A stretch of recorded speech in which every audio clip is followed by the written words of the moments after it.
When you think of Samsung, you think of a big electronics giant that makes anything from your refrigerator to your TV to your smartphone. They make a lot of different types of smartphones, so many that you wouldn't know the name of every single one of them.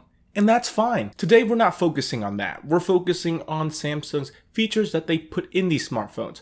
While they may sometimes look a little weird, they may have an even bigger purpose than you and I think. If you want to talk specifics, what I mean is the phone's display, the camera, and the camera features.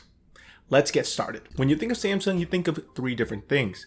Android, the operating system it runs, the Super AMOLED display, and the camera features.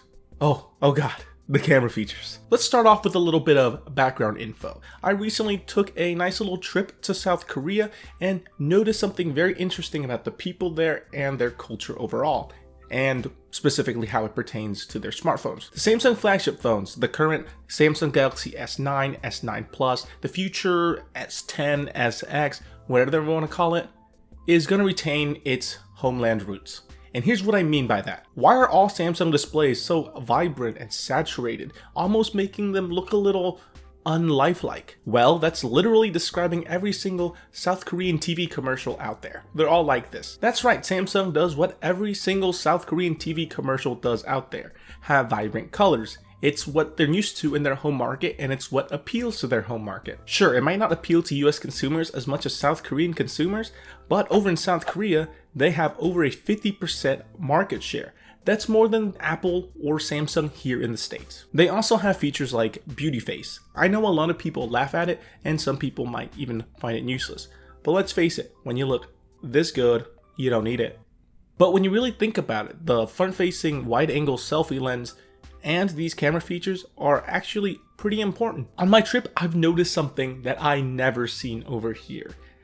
And that's the number of selfies taken in a day. Take how much the average American teenager takes a selfie. Compare that to South Koreans. Their teenagers take 2 to 3 times as much. That's just a rough estimate. There's no concrete evidence. That's just what I noticed. I saw them do it literally everywhere. The buses, the subways, and the tourist sites. They care a lot about their appearances and put a ton of effort into looking great.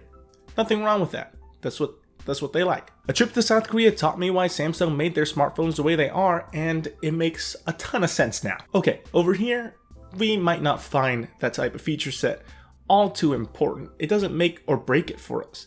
But to people in a different market with different needs, it may be much more important and we don't even realize it. So what I'm trying to say is all these gimmicks may not be gimmicks. They may be an actual feature people do look forward to. Anyway guys, what do you think? Are there any smartphone features that you think can make or break a smartphone purchase for yourself? Do you live in a country that prioritizes different feature sets in their smartphones? And do you think my assessment of Samsung was fair? Leave that all down below in the comment section. If you enjoyed this video, give it a thumbs up, and well, don't forget to subscribe.